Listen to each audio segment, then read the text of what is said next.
C'est ce que j'attendais, édition Sika, magazine Voici l'homme info et bandi, Ngai Jolina Galula, la femme de médias à 45 ans. Peu plaisir, Yakoe Baïte, Boza et Belé, Liboso, Yaba poste téléviseur en abino, pour na Kolanda, magazine Voici l'homme info et Pesakabino, actualité Nyonso. Il y a le commandant du temple, le pasteur François Mutombo. Voici l'homme, la marque déposée de Jésus-Christ. Penao Etali Aseka Kalembelembe Mobimba. Merci Nenge pour renouveler confiance pour na Kolanda VH Info édition Sika Mbote Bipai Boswami.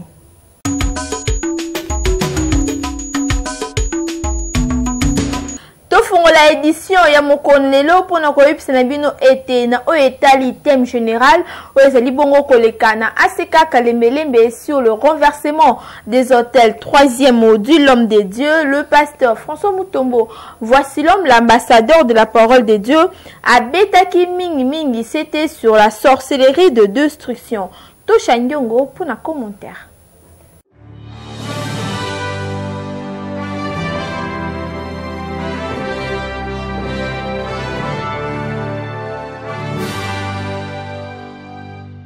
Derrière toute coutume, il y a la sorcellerie. Raison pour laquelle je vais vous dire une chose. Dans toutes les familles africaines, dans toutes les familles, je pèse bien mes mots, il y a la sorcellerie. Renversement des hôtels, troisième module. Et Zali thème Oyo et Pesa Makana Aseka Kalembelembe, il y a le pasteur François Mutombo. Voici l'homme, la marque déposée de Jésus-Christ. Bipai Wapi, Azobeta, c'était Mingi Mingi. Sur la sorcellerie et la destruction, Oyo ezali différent na sorcellerie de conservation. Un sorcier conservateur peut en même temps être sorcier destructeur. Il peut jouer les deux rôles. Mais quant à la sorcellerie de conservation, c'est une branche Oyo bazo utilisé seulement pour la famille. Ils ont veillé dans la sorcellerie de conservation. Dans la société de conservation, il y avait Totangisango. Bamuso bazo utilisant comme guérisseur. Oh maman wana aswanya abato ambas. Oh aswanya abato maladi bampes. Oh baba ile mpes kende pa maman wana. Azandoki. Alors dans la société de destruction, ezali kindokinine. Ezali kindoki d'attaque. Yango et équipe à famille.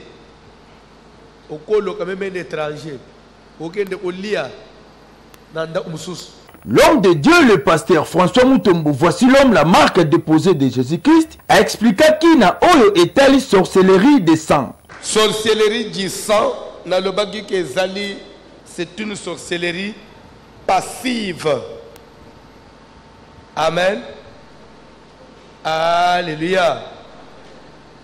Qui dit passive dit elle est non active. C'est-à-dire quoi? Elle n'attaque pas l'extérieur.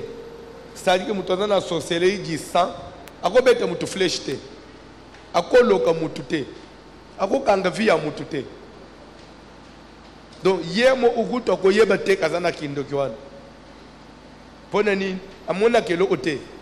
Pas santé et l'ote. Mais c'est seulement une semence.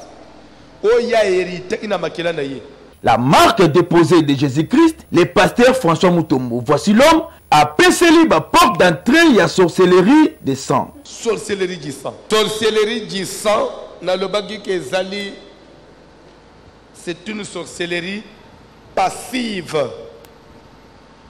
Amen. Alléluia. Qui dit passive dit elle est non active.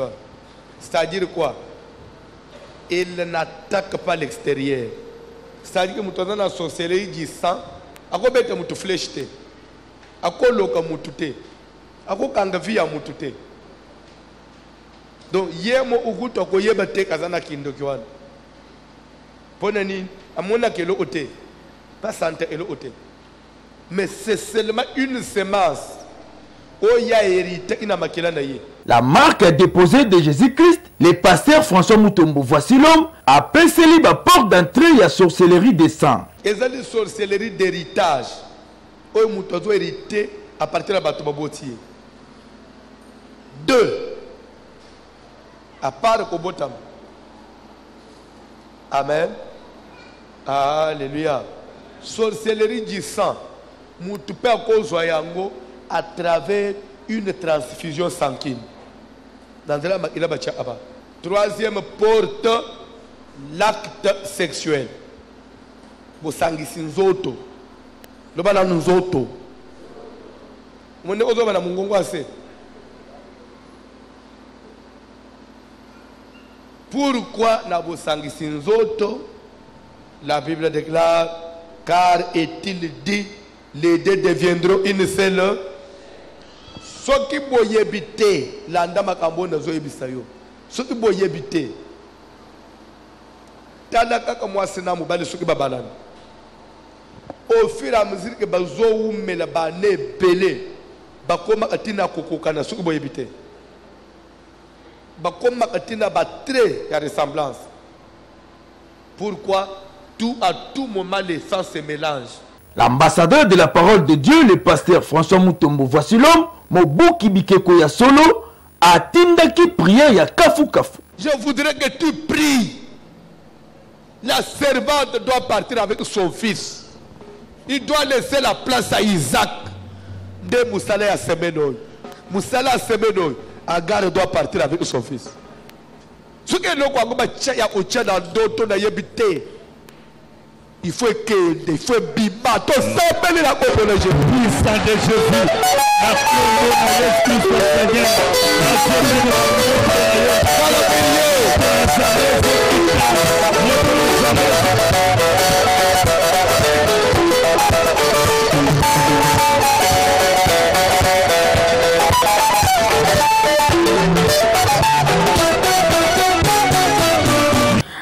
Simba Peboy Baïté, rendez-vous monnaie Nezali Bongo prévu samedi Oyo 29 septembre na ACK Kalembele l'homme de Dieu Azali Bongo Kosangana na Bajen Nyonso na thème Kitoko sur la jeunesse et l'entrepreneuriat. Yom Tobengami Jeune Kimambango na ACK Kalembele Mokolo samedi 29 septembre Nangonga ya 15h. Kasnao Etali Namboka Brazzaville na ACK Kombo na Etali la main du pouvoir 7e édition clôture na yango et les kaki Kitoko Makasi. L'homme de Dieu, le pasteur François Mutombo, voici l'homme. Yinda qui orateur du jour. Bah détail dans le commentaire.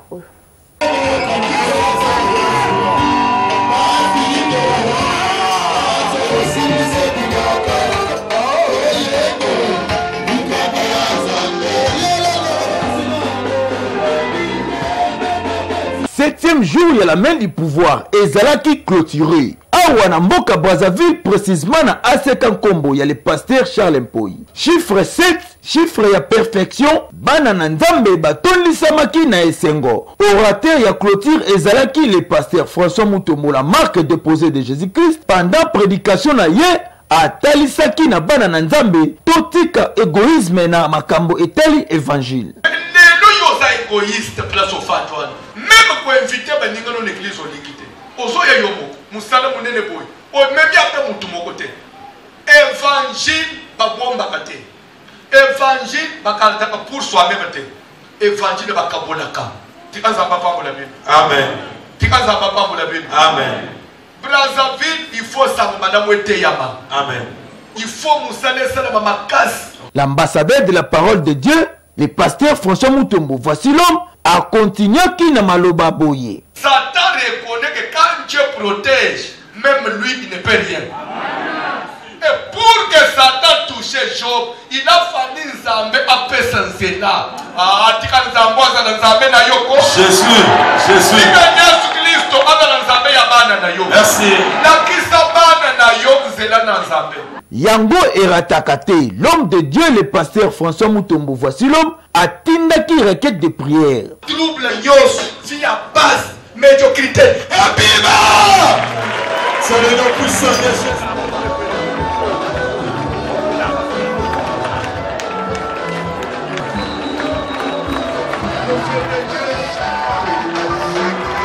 Et landisamaki na ba délivrance ya kafu kafu. Bipai wapi ba chrétien ya ACK Kombo na Brazzaville ba vivraki monene ya Nzambe ya voici l'homme. Na souka le pasteur François Mutombo voici l'homme apambolaki bana na Nzambe. Que Dieu te couvre d'une peau et qu'il remette un souffle de vie en toi et que tu reprennes mouvement.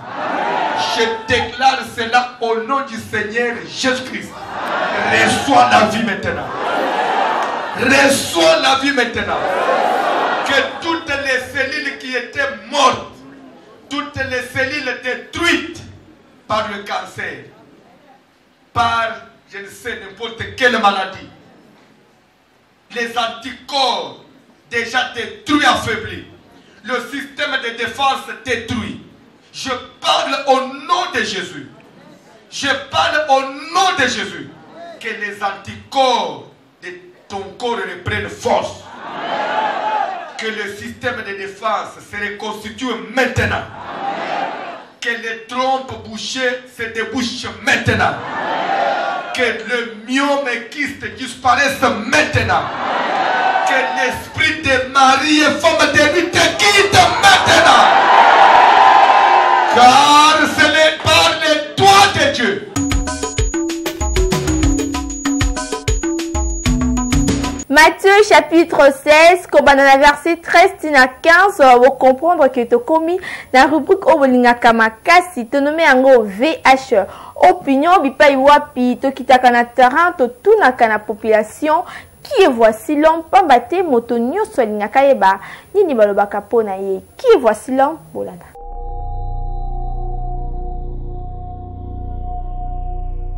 Mbote na ba na Nzambe zelinga bongo Jolina Ngalula, la femme de média adozali bongo na Brazzaville na cadre ya mission de service to ki bon awa parce que to ki sango awa na Brazzaville balandaka vraiment ba prédication ya l'homme de Dieu, le pasteur François Mutombo voici l'homme na cadre ya wana na souci wana koyeba ko poussa na peme na bango yango to kiti awa pona ko tuna na moko na rubrique na biso to bengaka VH opinion bipa wapi to tunaka na na Nzambe po ba biso na nini ba yebi voici l'homme ce qui va dans maté na ye na ba conseil o apesa kaye et surtout ce qui va zapper na question moko ba ko pesa na pasteur François Mutombo voici l'homme to zarawana po na ko filmer ba po na ko yeba l'essentiel na yango est-ce qui konda akolakisa so ba image ndenge to zo tambola po na ko poser na ba na Nzambe ba question et on se retrouve tout juste après po na ko yeba ni to sali na travers opinion o nga komo na ngai Fredi awa to na Nkomboti à Brazzaville. Ba passer bolobinga na mukuna na voici l'homme yali bato na yoka kabango. Bon matin na bango c'est la parole yali loko oyo moto tout il faut l'intéresser. Bon pas tout le monde. Moto oyo yebi liloba Nzambe il faut l'intéresser les rako yoka oyo ezoki na nzela na ye. Vous comprenez? Maintenant tellement qu'il n'a approché que tellement trotté, il est quand même média non. Les médias, il y a des heures qui c'est le frère un tel ou un pasteur un tel qui parle. Mais on s'est intéressé à la parole parce que il y a de ce moment où on a dérobé que moi on dit là l'air par hasard petit chaîne bouée un tel azoloba et que l'air azoloba peu ils ont quoi peu dans là et c'est vraiment important. Pourquoi on a la justice magambe belé belé pour avoir redresser batos. Nzambe pas dans Nzambe pe justice Nzambe pe aller redresser que motos. Au ça l'erreur moi je reconnaître que non tu as tort mais en temps où yo qui liloba moko pe boué et John Gison Nzela et se comprendre. Donc c'est un peu ça. Il y a liloba Nzambe il y a le kamo ba ko négligé. Ça dit moi si nanga approcher sous bandaka Nzambe te makambe belé c'est la concurrence entre les hommes de Dieu. Moi j'aime pas ça. Jésus là il y a une concurrence et se comprendre. Agi simple il était partout tout mais le comme une concurrence moko c'est-à-dire c'est pas trop joli ça fait pas beau. Mais il on a go senga linini atiaka bo moto na ye ko asala mosala oyo vraiment soki yazo salango ezali ko kokisama na komona Nzambe eso comprendre ezala te na ndenge ke non peut-être komi ndako moka kana kwana nga il faut ka kana buka ya bango ya nga etelema non faute moi Gaël toi na Congo Brazzaville oui na pasteur voici l'homme bon dans matin pour na te ya bien yango ne sepsaka biso ate ya bien conseil na ko pesa voici l'homme a continuer ka côté ya bien. Bon, ça me la prend nanga, pour le mbungu nanga na bomo nanga. Papa Florent, toza na Nkombo na église Aseka, na mboka Brazzaville. Na yebi papa voici l'homme très bien. nayebani na ye toke mosali ya nzambe na nzela ya Papa Charles. Bon, nasepelaka na mateya na ye souvent tango ye ali basé sur la doctrine de Jésus-Christ. Ne loko ezo sepelisa ngai. Conseil nako opesa na ye influence mususu ye yaka ko influencer alongwa na kati ya doctrine te. Azala basé sur la doctrine. Pour ma commis lobby que quiconque va plus loin ne demeure pas dans la doctrine n'a pas le Père et le Fils. Celui qui demeure dans la doctrine a le Père et le Fils. Il faut tellement la doctrine oyo uta ba potre bo batambola na kolo balaka basé sur la doctrine. Na tango to na likola doctrine na kati ya liloba nde esenge to vivre nguya nzambe.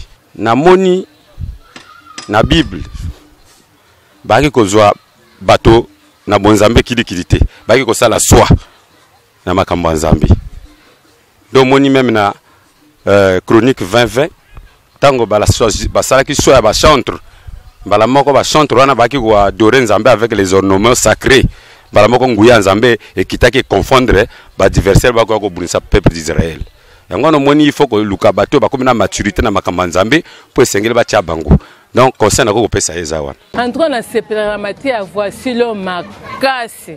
Pour voici l'homme banda ko epanzana soki ateyo vraiment il faut zonga na libala. Mobali akimanda ko soko landi matière na ata na bisi. Il faut bon la ka motema. Matière na ye eza la vérité. Até à la vérité. Naebié até à kitoko papa vraiment até à bien c'est na mona na télévision na kalembelembe. Grâce au message que papa voici l'homme nous a envoyé, je suis vraiment sûr de moi.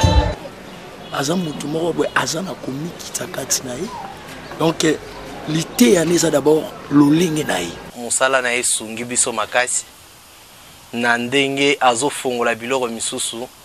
Oyo ezake non ato lukina ba église misusu ezate azana don na emoko particulier oyo atanga moko na préféraka si c'est possible nzamba komisanga na niveau ah mima musala ni malamu ata la gauche à droite te atambola pena na bonzambe o nzambe wa pona ye ndenge a respecta papa na emukuna alkende liboso vraiment asa ila kanzamba zo sela lengi wana lolengi penza solo ya mwana lolengi na osala yango mpe ko bikisa biso po biso to landa to mona lolengi ya malamu pana ye ato kimandako oboya mwasi okota na bar mais soki alobe le vivre nzamba alobe lingaye soki ozolanda mate ya kolanda ngo na sentiment te landa ngo po oyo kana ntem ni na woni bazo pesa l'air azote ya eza assurance ya moto nanu bongi le fait c'est que azotinda na mutema na force nenyonso moto fait ata konzamba meme na gloire mazo reconnaître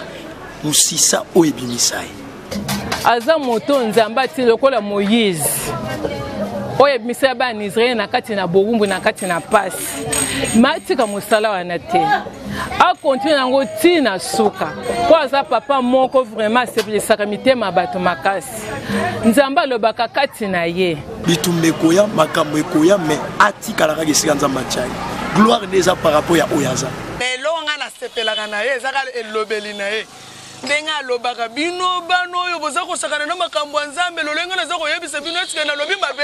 Et voilà, Botukolanda ba point de vue à Banan Nzambe ba oyo balobi na etali rubrique na biso ya VH opinion ba peseli yango la caméra ya Eski Konda soda makasa zaki wana pona kosala msala kitoko na etali magazine voici ma info mbote na bino ba nyonso bondima ki peza kolanda biso na etali rubrique ya voici l'homme opinion mbote na baye batikaki kosala msala kitoko depuis Kinshasa parce que biso ki ana Brazzaville pour nous continuer toujours dans cadre ya mosala ya magazine voici l'homme en photo kuteni malasima na opinion o ekolanda bye.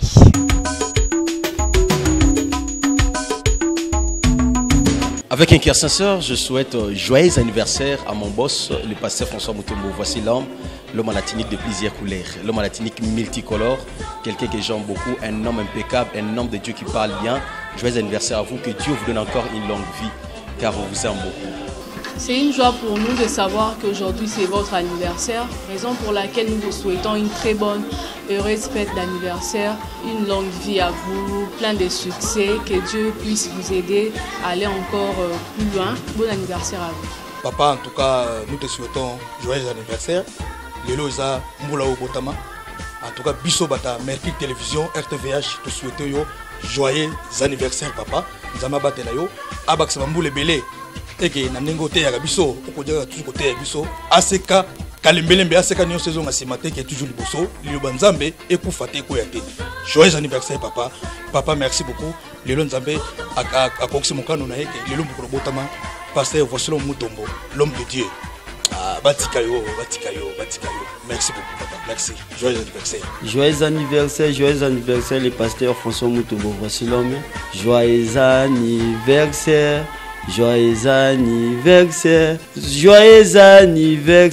Longue vie et plein de succès à vous, papa. Merci. Nous souhaiter joyeux anniversaire na papa Nabiso François Mutombo. Pour être le long des amokolo ya mbotama na ye de longue vie.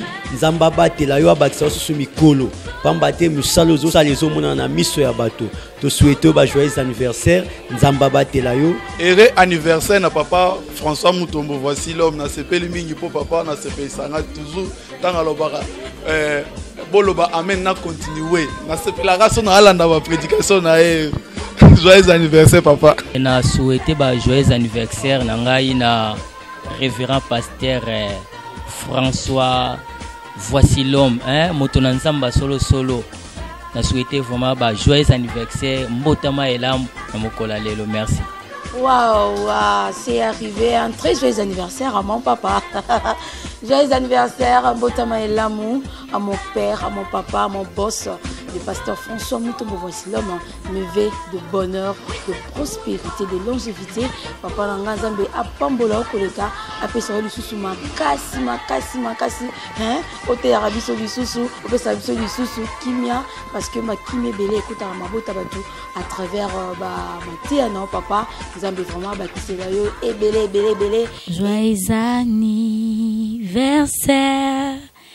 Joyeux anniversaire, joyeux anniversaire papa, joyeux anniversaire,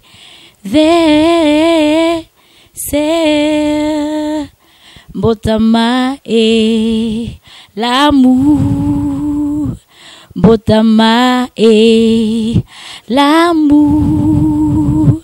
Botama et l'amour papa, Botama et l'amour.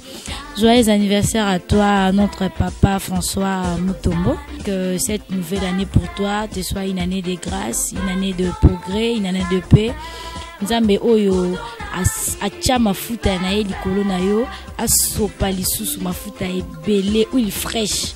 Lisusu na kati na yo pourvu que biso ba o pe bampate to profiter lisusu na ebele na sima na yo papa. Donc longue vie à toi, Nzamba pambola yo bakisela o donc ya ebele o pambola malwengi o pambola rabiso Nzamba lola pe pambola o akanisela yo. Je suis très heureux de vous souhaiter joyeux anniversaire. Pourquoi mon papa? Parce que vous êtes une bénédiction pour la communauté congolaise, une bénédiction pour ces pays, une bénédiction pour le monde. Que Dieu vous comble de tout, vous ajoute encore la sagesse, parce que vous en avez déjà, qu'il vous ajoute encore la sagesse et qu'il vous donne encore des choses que vous n'avez pas pu réaliser. Que Dieu vous amène encore très haut. Et lorsque vous allez ouvrir la bouche pour parler à l'église, que nous soyons encore édifiés. Joyeux anniversaire, Papa François Mutombo. Voici l'homme. Joyeux anniversaire, joyeux anniversaire, joyeux anniversaire, papa. Joyeux anniversaire. Voici l'homme, papa, le pasteur François Mutombo, l'homme à la tunique de plusieurs couleurs. Je profite de cette occasion pour nous souhaiter vraiment bon anniversaire. En tout cas, longue vie à toi, de bonheur, beaucoup de bonheur à toi, papa. Nous t'aimons beaucoup en ce jour. Ozo sepe la mbota manayo, biso peba oyo ya radio télévision. Voici l'homme to tombe lio, mbotama et l'âme. Joyeux anniversaire, le pasteur François Mutombo. Voici l'homme.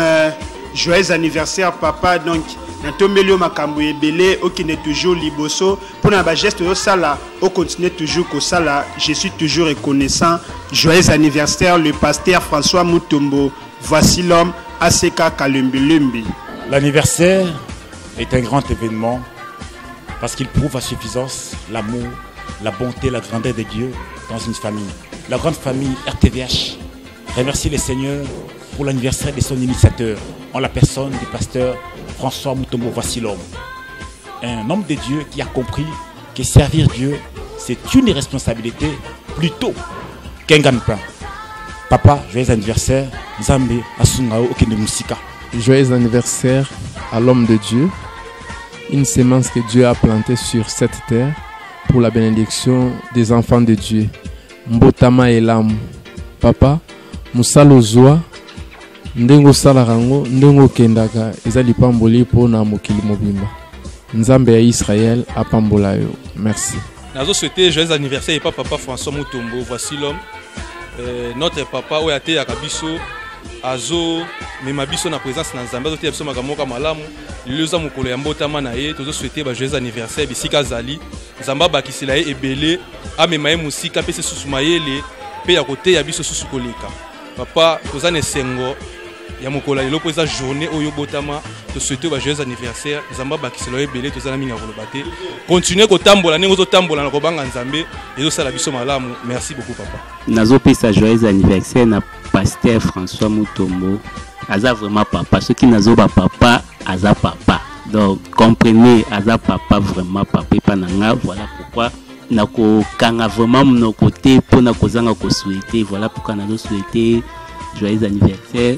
Zamba batele, zamba kende na musika, zamba pesa mikolo ebele ebele koleka. Nous allons vraiment profiter de l'occasion donc pour jeter des fleurs. Donc ça n'arrive pas tous les jours. Donc c'est un moyen. Je saisis l'opportunité pour souhaiter vraiment un heureux anniversaire à mon patron, le pasteur François Mutombo. Voici l'homme. Donc on a vu que souhait Oyo, il y a longue vie à Oumela Lissousou. À Oumela surtout na droiture na ya Zalaranango. Donc, joyeux anniversaire, cher boss, voilà, plus cher pasteur, parce qu'il y aura plus titre. Donc, joyeux anniversaire au pasteur François Mutombo.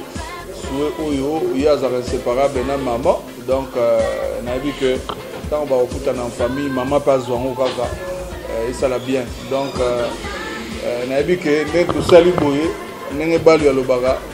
Geste Goyara. Ça s'appelle pour la geste pasteur. Joyeux anniversaire. Merci. Le 28 novembre 2018. Et ça anniversaire, il y a patron Nabiso, papa Nabiso, pasteur Nabiso, Mutombo, voici l'homme Chamboui. Toujours souhaiter anniversaire. Il y a Moukoné, Mbotama Malamu, Moukoné Alelo, Ezali, date et anniversaire naïe. Papa, te souhaiter joyeux anniversaire, place aux allées. Oza musika mais biso ba no tozali awa tozo célébrer tozo sepela tokolia ensemble tokobina ensemble pona mkono ya lelo to pesio merci pona mission no malamu tozali awa immeuble moimba RTVH et sepeli pona mkolo ya lelo tozane se makasi ata yo ozate mais biso mo tozali awa to célébrer yango na biki papa tanga tala image a oseka nomba liboso po amoninga na micro et legela donc on a souhaité ka joyeux anniversaire pona journée à l'élo, donc minga on le faisait na ebando le babenti na suna joyeux anniversaire, joyeux anniversaire, joyeux anniversaire papa, joyeux anniversaire. Botama et l'amour, Botama et l'amour, Botama et l'amour, papa. Botama et l'amour. Happy birthday to you. Happy birthday to you. Happy birthday to you, Father. Happy birthday to you.